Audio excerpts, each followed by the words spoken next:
오늘 나눌 말씀 민수기 18장 1절에서 7절 말씀입니다. 민수기 18장 1절에서 7절 말씀 우리 함께 보겠습니다. 민수기 18장 1절에서 7절 말씀 우리 한 목소리로 읽겠습니다. 여호와께서 아론에게 이르시되 너와 내 아들들과 내 자손의 가문은 성소에 대한 죄를 함께 담당할 것이요 너와 내 아들들은 너희의 제사장 직분에 대한 죄를 함께 담당할 것이니라. 너는 내 형제 레위 지파 곧 내 조상의 지파를 데려다가 너와 함께 있게 하여 너와 내 아들들이 증거의 장막 앞에 있을 때 그들이 너를 돕게 하라. 레위인은 내 직무와 장막의 모든 직무를 지키려니와 성소의 기구와 제단에는 가까이 하지 못하리니 두렵건대 그들과 너희가 죽을까 하노라. 레위인은 너와 합동하여 장막의 모든 일과 회막의 직무를 다할 것이요 다른 사람은 너희에게 가까이 하지 못할 것이니라. 이와 같이 너희는 성소의 직무와 제단의 직무를 다하라. 그리하면 여호와의 진노가 다시는 이스라엘 자손에게 미치지 아니하리라. 보라, 내가 이스라엘 자손 중에서 너희의 형제 레위인을 택하여 내게 돌리고 너희에게 선물로 주어 회막의 일을 하게 하였나니 너와 내 아들들은 내 제단과 휘장 안의 모든 일에 대하여 제사장의 직분을 지켜 섬기라. 내가 제사장의 직분을 너희에게 선물로 주었은즉 거기 가까이 하는 외인은 죽임을 당할지니라. 아멘. 하나님은 아론의 지팡이를 통해서 아론이 하나님이 뜻하신 대로 선택하신 제사장이다라는 것을 확증하셨습니다. 그리고 그 일을 지팡이에서 싹이 나고 열매가 맺히는 것을 통해 보이셨죠. 그렇게 보이신 것은 하나님의 주권적인 뜻이 향하는 곳이 어디인가? 바로 생명에 있다. 살리고 풍요롭고 행복하게 하는 것에 있다라는 것을 가르쳐 주시기 위함이었습니다. 그런데 그 일을 지켜보던 이스라엘 온 회중이 오히려 두려움에 사로잡혔습니다. 우리 민수기 17장 12절 말씀 보겠습니다. 민수기 17장 12절 이스라엘 자손이 모세에게 말하여 이르되 보소서 우리는 죽게 되었나이다. 망하게 되었나이다. 다 망하게 되었나이다. 가까이 나아가는 자 곧 여호와의 성막에 가까이 나아가는 자마다 다 죽사오니 우리가 다 망하여야 하리이까입니다. 우리 다 망했다입니다. 아론을 택하셨다는 하나님의 말씀을 오해한 겁니다. 아론만 하나님께 나아갈 수 있고 우리는 그러면 다 죽을 거다 이렇게 생각한 거죠. 여전히 이스라엘은 어리석고 미련합니다. 그래서 하나님은 그런 그들을 위해 그들이 하나님 앞에 나아올 수 있다고 그래서 세운 것이 성막이고 제사장이고 제사라고 말씀하시는 겁니다. 그게 오늘 본문인 민수기 18장의 시작인 거죠. 민수기 18장 1절입니다. 여호와께서 아론에게 이르시되 너와 내 아들들과 내 조상의 가문은 성소에 대한 죄를 함께 담당할 것이요 너와 내 아들들은 너희 제사장의 직분에 대한 죄를 함께 담당할 것이니라. 이것이 우리는 다 망했다라고 하는 이스라엘 백성들에게 주시는 하나님의 대답이다라는 겁니다. 내가 아론을 세운 것은 너희를 죽이려 함이 아니라 너희가 나에게 나아올 때 그 죄의 무게를 대신 지도록 하기 위해서다라는 거죠. 그러니까 제사장 제도는 하나님께서 아론을 세우신 것은 백성들을 하나님으로부터 차단하는 장벽이 아니라 오히려 백성이 하나님께 나아올 수 있도록 죄를 담당하게 하는, 그래서 오히려 하나님 앞에 설 수 있게 하는 통로다라고 말씀하시는 거죠. 성막도 그래서 주신 겁니다. 성막은 하나님의 백성들이 하나님 앞에 나아오는 통로로서 주신 겁니다. 그래서 이어지는 말씀에 레위 지파로 하여금 아론과 그의 아들들의 증거의 장막 곧 성막에서 제사장 직무를 다할 때 돕게 하라라는 말씀이 이어지는 겁니다. 민수기 18장 2절입니다. 너는 내 형제 레위 지파 곧 내 조상의 지파를 데려다가 너와 함께 있게 하여 너와 내 아들들이 증거의 장막 앞에 있을 때 그들이 너를 돕게 하라입니다. 그래서 하나님이 성막을 가리켜 증거의 장막이다라고 하시는 겁니다. 증거의 장막은 하나님의 언약의 증거, 십계명 돌판이 있는 곳이라는 의미로 이것은 성막이 단순한 예배의 공간이 아니라 하나님의 언약적 임재의 장소다라는 것을 강조하는 표현인 겁니다.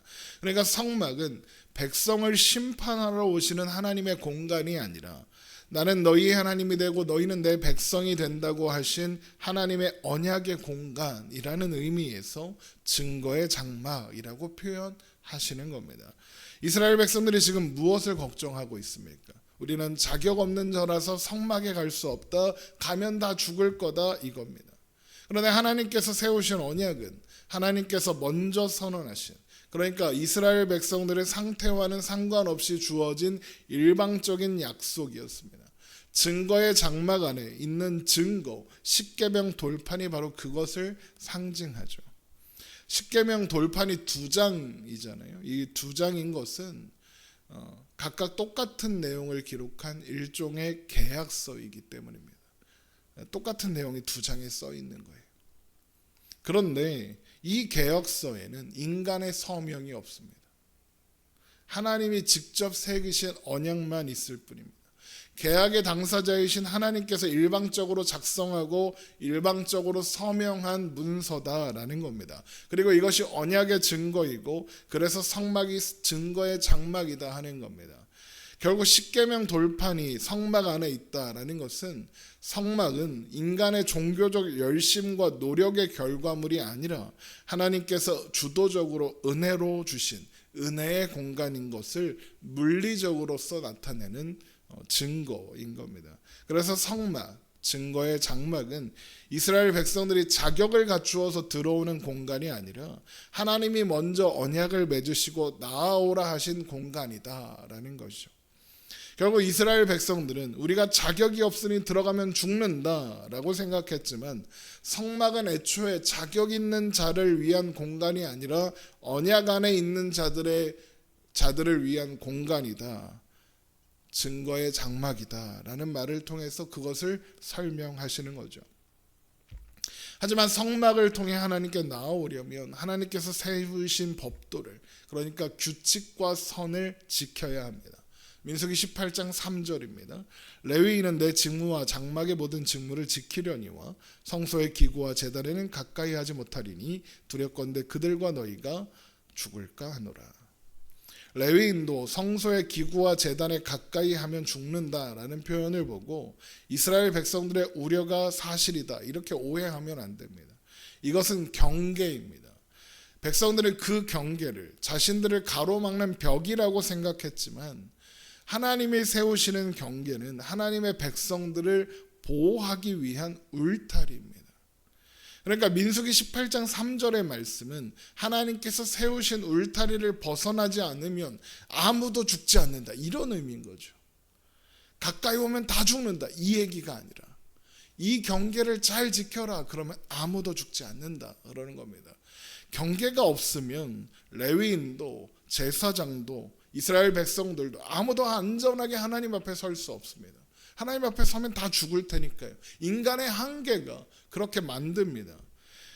그런데 이 경계가 각자의 자리를 정해줌으로써 오히려 모든 사람이 하나님 앞에 설 수 있는 공간을 만들어주는 겁니다. 경계가 없는 것이 자유가 아닙니다. 경계가 있어야 비로소 안전한 접근이 가능해진 겁니다. 물론 그런 인간의 한계를 극복하고 경계를 넘을 때가 올 겁니다. 경계가 사라질 날이 올 겁니다. 그리고 이미 왔으니 바로 예수 그리스도께서 그 경계를 넘어 우리에게 찾아오셨고 그래서 우리는 하나님께로 그 경계를 넘어 나아갈 수 있게 된 겁니다. 그래서 예수님이 십자가에 못 박히실 때에 성소의 휘장이 찢어진 겁니다. 그래서 하늘 요한계시록이 설명하는 하나님 나라에 있는 성막에는 지성소만 있는 겁니다. 휘장도 성막도 없습니다. 하나님 나라 자체가 지성소다라고 합니다. 예수 그리스도께서 새로운 경계이자 통로가 되사 우리를 안전하게 지키시고 하나님 앞에 온전히 설 수 있도록 인도하시는 겁니다. 하지만 그때까지는 예수님이 이루실 때까지는 이스라엘 백성도 레위인도 아론도 그 경계를 지키며 살아야 하는 거죠. 그래서 이어지는 말씀에 레위인들이 제사장들과 합동하여 직무를 다하라, 선을 지켜라 라는 내용이 이어지는 겁니다. 민수기 18장 4절입니다. 레위인은 너와 합동하여 장막의 모든 일과 회막의 직무를 다할 것이요 다른 사람은 너희에게 가까이 하지 못할지니라. 금방 무슨 일이 있었습니까? 고라와 레위 자손들이 아론을 대적하여 일어났습니다. 우리도 제사장 할 수 있다라고 주장하며 일어났죠. 그러면 그들은 모두 자격 없는 자리들이고 버림받아야 하는 사람들입니다. 그런데 그런 그들에게 하나님께서 너희들의 역할이 있다고, 그 직무를 지키라고, 그 직무를 다하라고 말씀하시는 겁니다. 선을 지키면 너희들이 안전할 것이다 라고 하시는 거죠. 또한 그렇게 함으로써 이스라엘 백성들 또한 그 경계 안에 있으므로 하나님의 진노를 만나지 않고 하나님 앞에 나아갈 수 있다고 하시는 겁니다. 민수기 18장 5절입니다. 이와 같이 너희는 성소의 직무와 제단의 직무를 다하라. 그리하면 여호와의 진노가 다시는 이스라엘 자손에게 미치지 아니하리라. 이미 여러 차례 하나님의 진노가 있었습니다. 모두 이스라엘 백성들이 선을, 경계를, 하나님이 정하신 경계를 넘었기 때문에 일어난 일들이었죠. 그래서 하나님은 다시는 그런 일이 일어나지 않도록 다시 한번 넘지 말아야 할 경계, 따라야 할 하나님의 방법인 제사장 제도를 설명해 주시는 겁니다. 내 방법을 따르면, 하나님의 말씀을 따르면 아무도 죽지 않는다, 오히려 안식과 평화와 자유를 누릴 수 있다라고 가르쳐 주시는 거죠. 그래서 하나님은 레위인들이 성소에서 돕는 것, 그리고 제사장의 직분이 선물이다 그러시는 겁니다. 민수기 18장 6절입니다. 보라, 내가 이스라엘 자손 중에서 너희 형제 레위인을 택하여 내게 돌리고 너희에게 선물로 주어 회막의 일을 하게 하였나니 너와 내 아들들은 제단과 휘장 안의 모든 일에 대하여 제사장 직분을 지켜 섬기라. 내가 제사장의 직분을 너희에게 선물로 주었은즉 거기 가까이 하는 외인은 죽임을 당할지니라. 제사장의 직분과 레위인의 직분이 그들에게 주신 선물이라면 제사장과 레위인들은 그 자체로 이스라엘 온 회중에게 선물이 되는 겁니다. 그들이 백성이 죄를 담당함으로써 백성이 하나님 앞에 나올 수 있도록 하는 통로가 되는 거니까. 그래서 보라 그러시는 겁니다. 하나님께서 주신 선물을 똑바로 눈을 뜨고 주목하여 보고 기억해라 그러시는 겁니다. 그러면서 거기 가까이 하는 외인은 죽임을 당할지니라 하십니다. 이 말은 가까이 오면 죽는다 이게 아니라 이것만 지키면 죽는 일이 없다 이런 뜻입니다. 그러니까 하나님이 주신 선물을 선물로 받지 않고 자기 방식으로 하나님께 나아가려는 자에게는 평화는 없다 이겁니다. 그러므로 하나님이 정하신 경계 안에서 하나님께서 주신 선물을 누려라. 거기에만 평화가 있고 안식이 있고 자유가 있다. 이런 의미인 거죠. 하나님이 정하신 그 경계 자체가 선물인 겁니다. 많은 사람들이 기독교를 오해하는 것 중에 하나가 바로 이 경계 아닙니까? 예수님만 믿어야 구원을 받을 수 있다. 이 길만이, 이 방법만이 유일하다라고 한다. 이기적이고 아집을 부린다. 이렇게 이야기하죠. 그런 경계가 없는 것이 자유롭고 행복하다. 구원의 길은 여러 갈래가 있는 거지. 기독교는 편협하다. 포용할 줄 모른다. 이렇게 기독교를 비판합니다. 그러나 하나님이 정하신 경계는 오직 예수 그리스도라는 길은 그것이 유일한 길이기 때문에 그렇습니다. 그 외에 다른 길이 없어서 그 외에는 사망뿐이라서 구하기 위해서, 살리기 위해서 주시는 겁니다. 예수 외에 구원이 없다라는 선언은 타 종교나 불신자들을 배제하고 멸시하는 구호가 아니라 이 길로 오면 아무도 죽지 않는다라는 구원의 선포다 이 말입니다. 배태작 선언이 아니라 초대의 선언인 것이죠. 무너져 가는 길에 서 있지 말고 안전한 길로 오라라는 초대인 거죠. 이스라엘 백성들은 우리가 다 망했다고 외쳤습니다. 맞습니다. 하나님 경계 밖에 있으면 이미 망한 겁니다. 그래서 하나님이 말씀하십니다. 들어오라고. 하나님이 정하신 경계 안에 있으라고. 내가 너희를 살리려고 성막을, 제사장을, 제사를 주셨다라고 하는 겁니다. 오늘 우리에게도 같은 대답이 주어져 있는 겁니다. 예수 그리스도라는 대답이 있죠. 우리는 다 망했네. 어떻게 하면 좋아? 예수께서 계신다는 겁니다. 그래서 우리는 망하지 않는다는 겁니다. 우리가 망했다고 느껴도, 실패했다고 느껴도 예수 그리스도 안에 있는 우리의 결론은 달라지지 않는다는 겁니다. 여러분, 이 사실을 기억하며 예수 그리스도 안에서 하나님이 주시는 평화와 자유와 안식을 누리며 사는 우리가 되기를 주님의 이름으로 축원합니다. 기도하겠습니다.